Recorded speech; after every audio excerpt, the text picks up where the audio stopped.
Welcome to the episode 41 summary of the Reading Finnegans Wake in 200 Sessions podcast, where we analyze Finnegans Wake by James Joyce 3 pages at a time.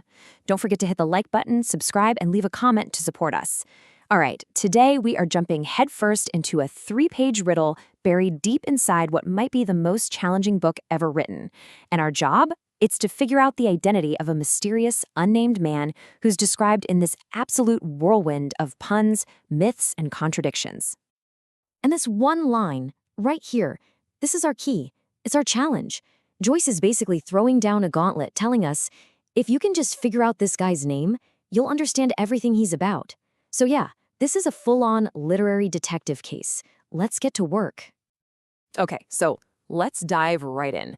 For 3 solid pages, Joyce just bombards us with this sprawling, bizarre, and totally contradictory description of a single person.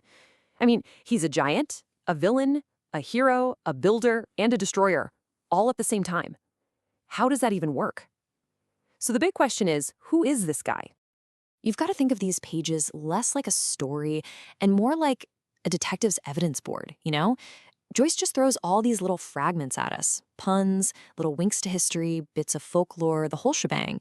And it's up to us to sift through it all, find the pattern, and solve the riddle of who he is. So the first thing you notice, the most striking thing really, is that this figure is a complete and utter paradox. For every single quality he seems to have, he also has its exact opposite. It's like he's got all these different people living inside him, and they're all at war with each other. I mean, right out of the gate, Joyce sets this unbelievably epic, mythic scale. This isn't just some dude. We're talking about a cosmic being here. On one hand, he's heaven-gendered, born from the gods. But then, on the other hand, he's chaos-foided, which basically means he was birthed from total chaos, maybe even muck and filth. He's from the heavens and the underworld, all at once. And this conflict, it just pops up over and over. The text says he built the Lund's Kirk, which is a nod to a real legend about building a huge cathedral. But then, literally in the same breath, we're told he destroyed the church's land. So which is it? Is he a saint or a sinner? According to Joyce, the answer is yes. And Joyce just keeps piling it on, layering these opposites. He gets called the artful Duke of Wellington, which, if you say it out loud, is a pretty obvious riff on the Duke of Wellington, a total hero. But then he's also the likeliest villain of the place. So is he the national hero or the prime suspect? Again, he's both. So what you start to realize is, this guy isn't stuck in one time period. He's everywhere, all at once. He's a prospector, looking ahead to the future with his rucksack. And at the same time, he's a retrospector, looking back at the past, holding his staff. He's this massive giant with 1 foot in the past and 1 foot firmly planted in the future. All right, to really crack this thing, we've got to get our microscopic lens out. We have to zoom right in on the individual words. Because Joyce, in his crazy genius way, crams entire histories and contradictions into just a single word or two. This is where the real detective work starts. Okay, let's look at this phrase. At first glance, it looks pretty straightforward. It sounds like he's this great liberator who won freedom for the people of Yugoslavia. Seems noble, right? A real hero. But you know the drill with Joyce. You always have to look closer. And when you actually pull that one word, Yugoslavas, apart, the whole thing just flips on its head. Yeah, Yugo means south, but it also contains jugum, which is the Latin word for a yoke, the thing you put on an ox. And then it ends, pretty obviously, with slaves. So inside the very word celebrating a new freedom, Joyce has hidden this cynical idea that maybe it's just a new yoke for slaves.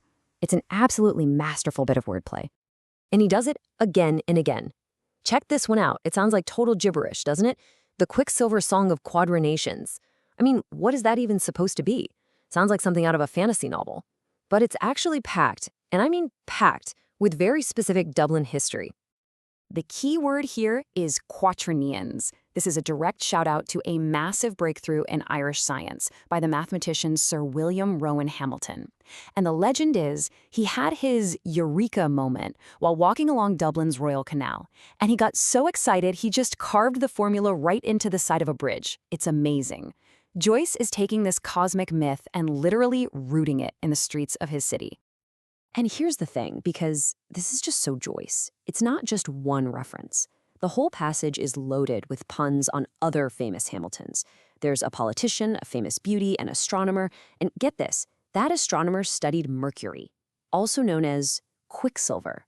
You see, it's this incredible, dense little cluster of related ideas, all sparkling around that one weird word. Okay, so we've looked at this man of 1,000 contradictions. We've decoded some of Joyce's mind-bending language. I think all our clues are on the board. We're ready to put the pieces together and finally put a name to this mystery man.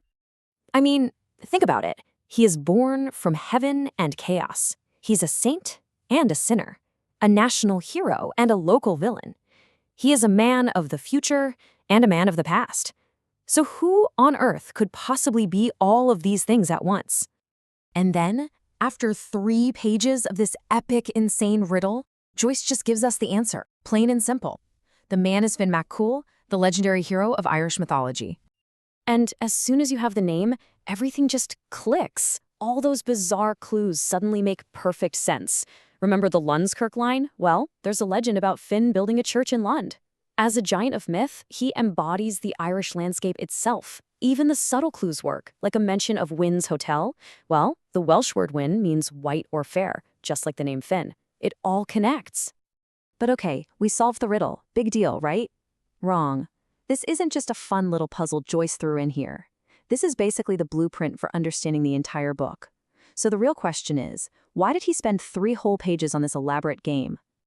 Because this is exactly how the whole book works. Finnegans Wake is a dream. And in a dream, time gets weird, people and places blend together, and that's what's happening here. All of history, every language, every person, it all gets collapsed down into these big archetypal figures. Finn MacCool is one of those figures, a sleeping giant whose dream contains all of human experience. You know, that early description wasn't just about Finn MacCool. It's also the perfect description for the book's main character, H.C.E., Humphrey Chimpden Earwicker. And really, it's a description of all of us, isn't it? Born from the earth, containing a little bit of divine potential and a whole lot of chaotic instinct. And that leaves us with the ultimate question, the one posed by the book's title. We just spent all this time identifying a sleeping giant through the clues he left in his dream. So, if this one character can contain all of history, religion, and myth, what in the world is going to happen when he, and all of humanity with him, finally wakes up?